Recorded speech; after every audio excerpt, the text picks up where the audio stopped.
Meeting the love of their life, eloping, and getting married is something that most teenage girls dream of. Caroline Crouch was no different. A young girl in high school, only 15 years old, was flattered by a financially well-off 27-year-old pilot who flew his helicopter over her school. Winning her heart, the two eloped and got married. But what seemed like the perfect fairy tale love story would soon turn into a murder that fooled the world.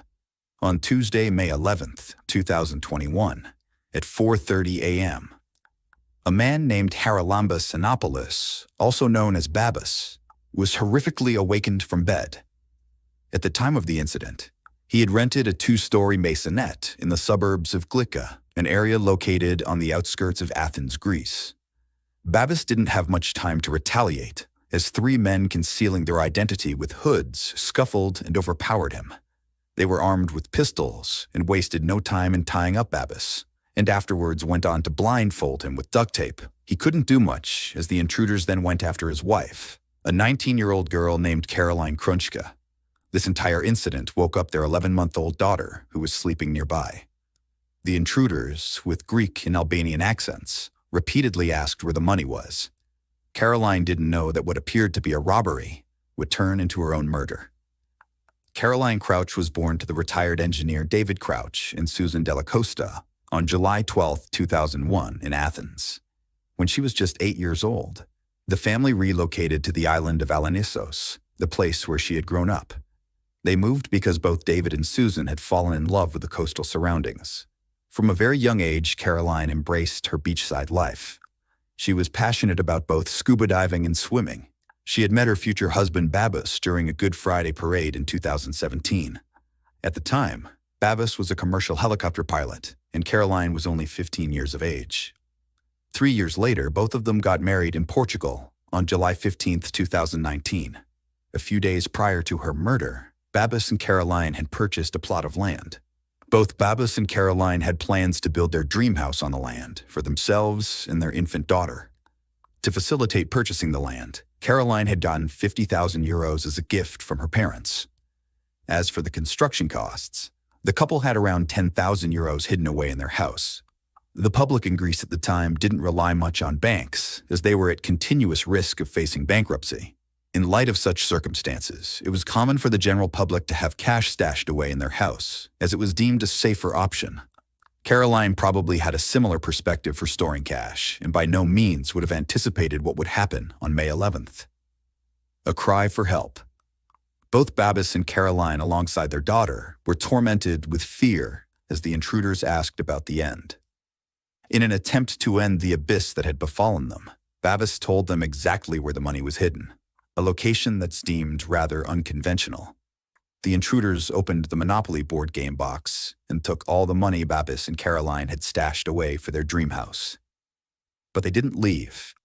Each one of them kept roaming from room to room as they snatched jewelry and other items of considerable monetary worth.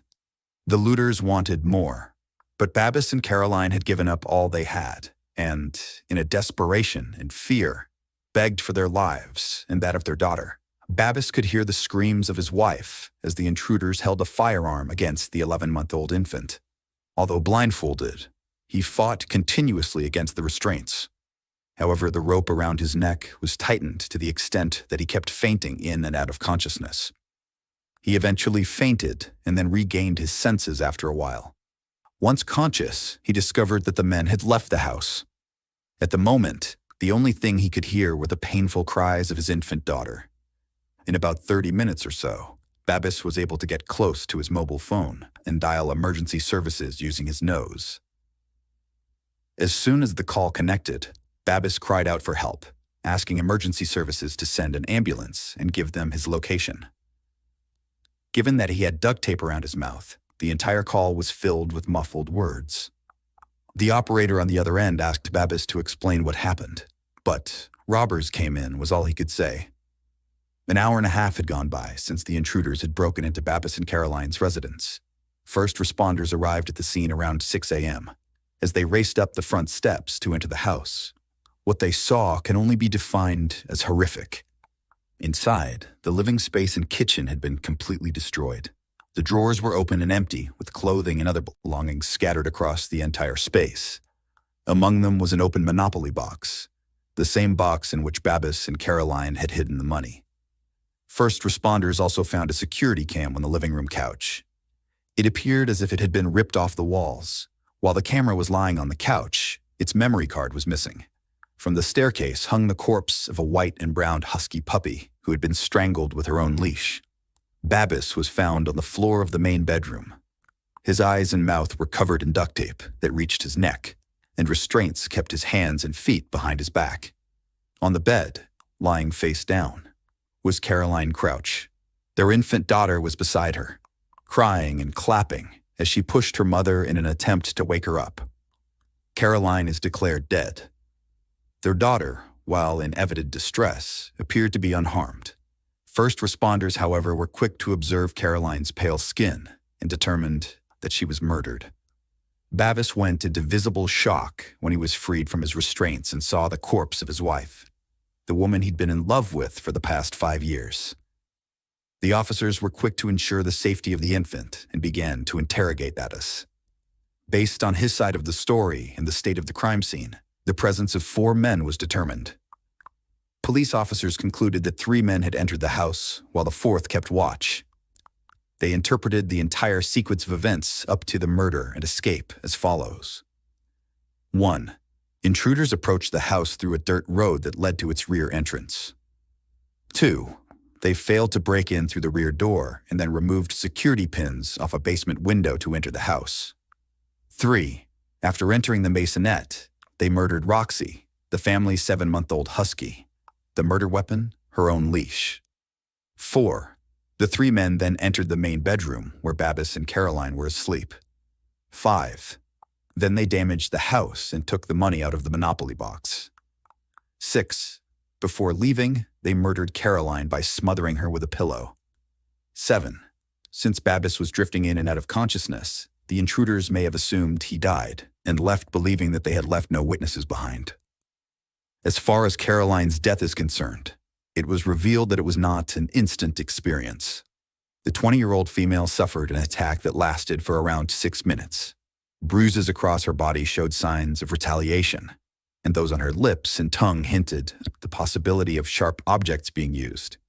No signs of sexual assault were found. Investigation and speculation. Although the damage done to the couple's house was immense, no concrete evidence was left behind by the intruders. The only thing that emergency first responders found in the house was the hood of one of the intruders. Based on how Babis had described the event, it was concluded that the hood must have fallen while Babis was retaliating. This may have been a small piece of evidence for a case of such magnitude, but the hood falling off was enough for Babis to get a glimpse of the culprit.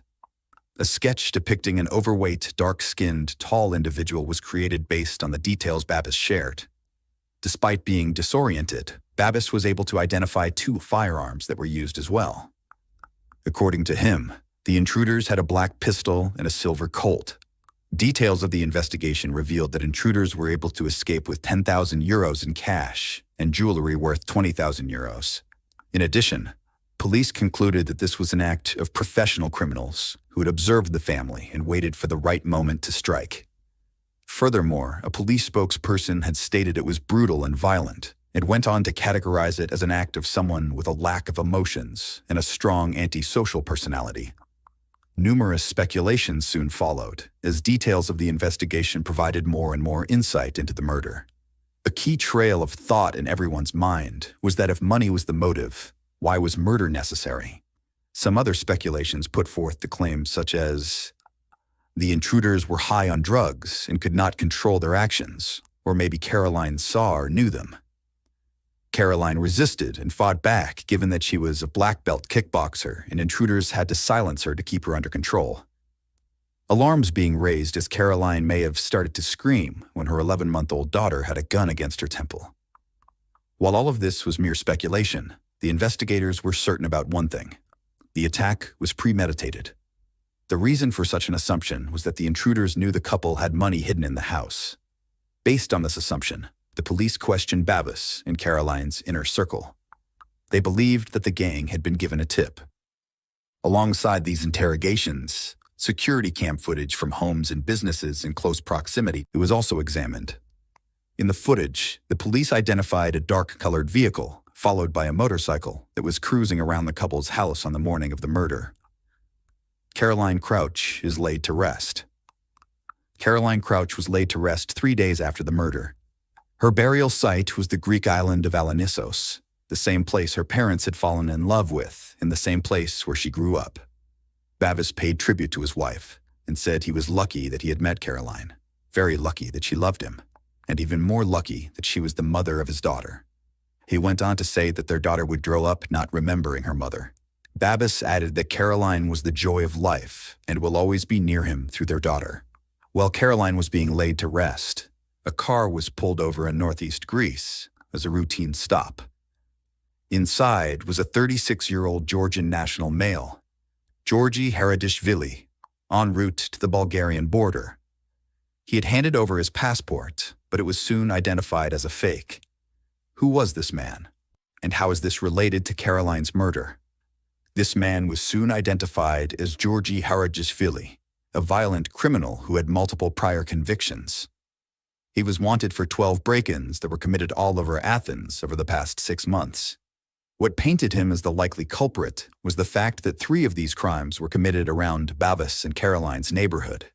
One of the 3 was in December, when Haradishvili and 3 others broke into a house through a rear window, similar to what happened with Bavis and Caroline. They then continued to drag the female occupant by the hair and threatened to slit her throat. During that robbery, the group had stolen $10,000 cash and jewelry. Their next hit was on March 7th, just 2 months before Bavis and Caroline made it to their hit list. During this robbery, they tied up 4 others and an older couple, along with their cleaning lady. The loot, cash, and other items of significant monetary worth. If patterns aren't enough to paint him as the culprit for the murder, then guess what? He had remarkable similarities with the sketch that was made using Bavis's description of the intruder. The evidence racked up against Haradishvili included a history of violent break-ins, an attempt to flee the country, and resemblance to the sketch. Given all of this, the police were confident that they had found their man.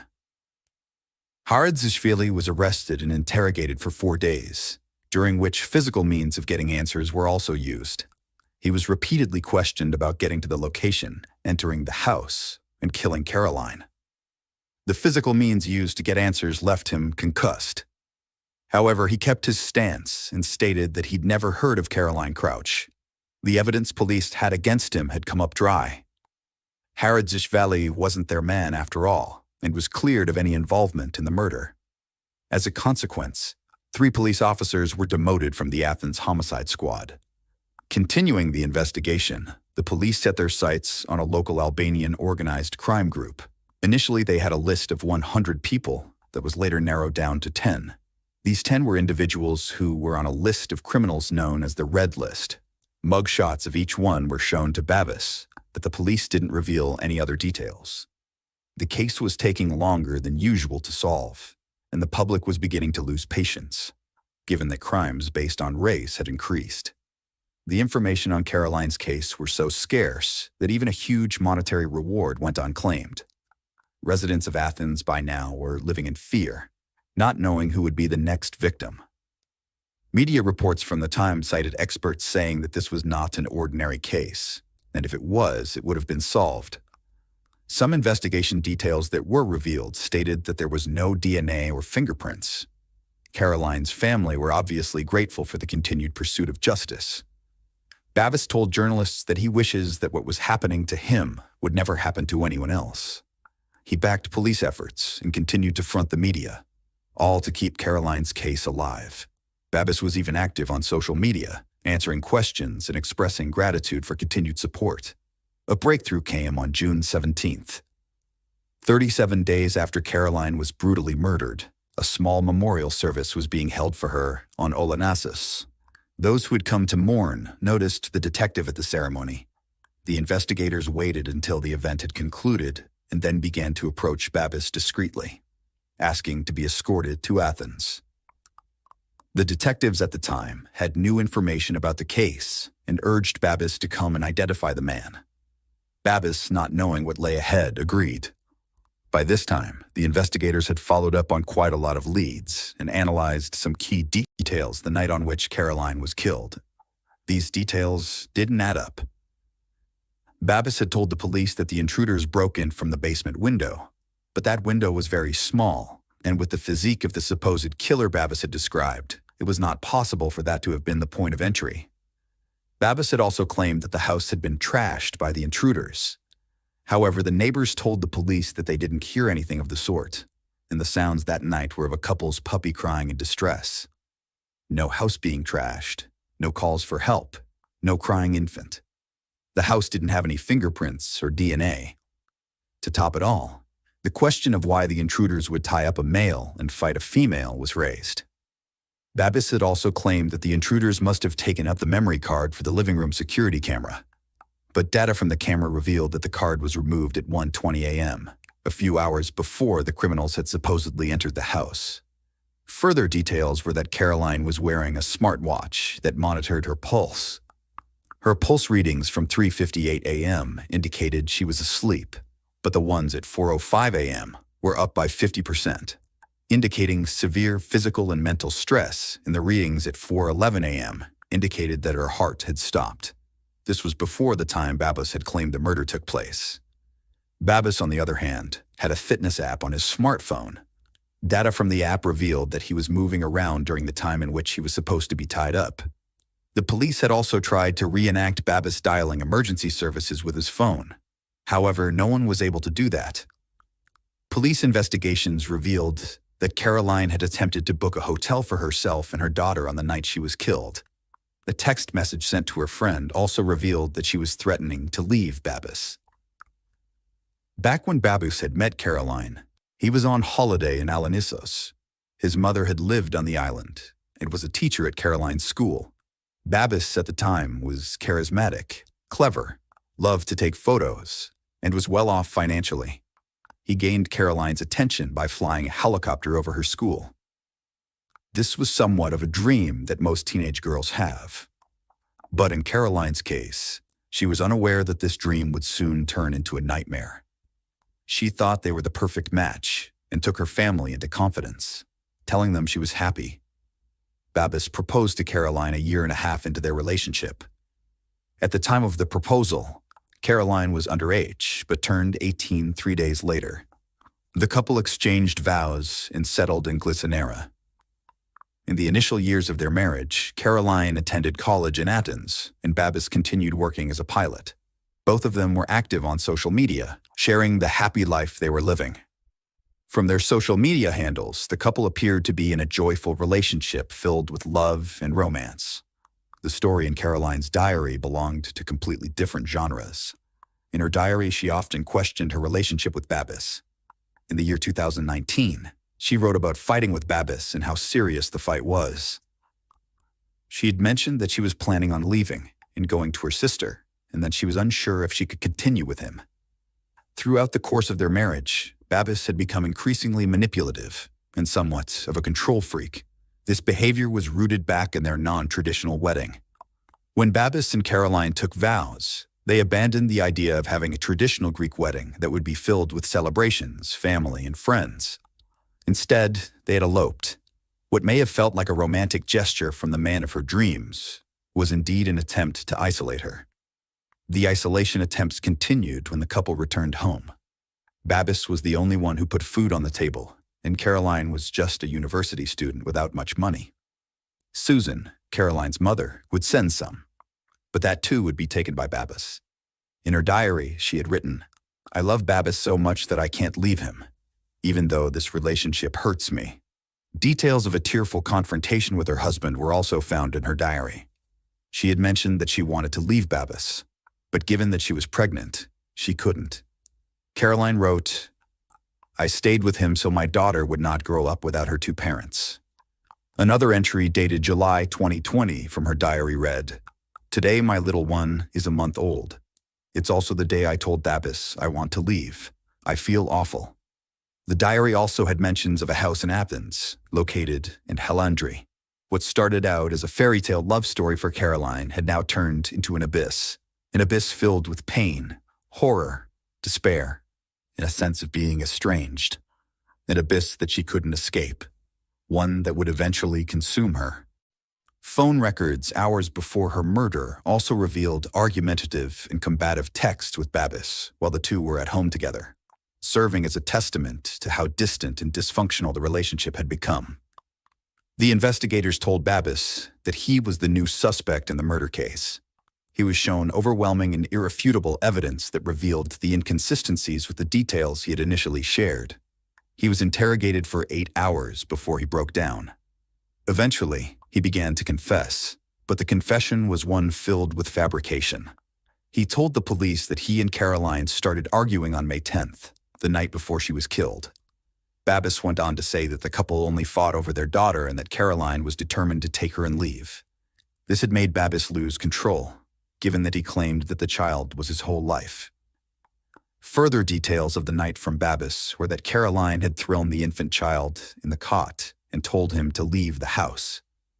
He mentioned that Caroline was the one who resorted to physical abuse and had punched him. Babis added that because of this, his judgment became clouded. From this point onward, Babis lashed out, strangled her, pressed a pillow on her face using his complete body weight, and killed her. A cold-blooded murder in front of an 11-month-old child. He mentioned thinking about getting rid of the body but knew that that would not be possible. Soon after, the thought of framing someone else came to mind. He staged a home invasion. And to make it look real, he even killed Roxy, placed his own child next to the corpse of his wife, and continued by tying himself up with some rope and duct tape. He mentioned that he deserved to be punished, and that he owed a big apology to everyone he'd hurt. While he believed that his actions were not justified, he tried to shift blame on Caroline, saying that he had become unstable and aggressive after the couple's one and only child. A child that would now have to grow up without her mother. A child who will never know who her mother was because she was brutally killed by the very man she once loved. The case was later dubbed the murder that fooled the world. Babis had become so confident about getting away with the murder that he didn't bother to destroy key evidence.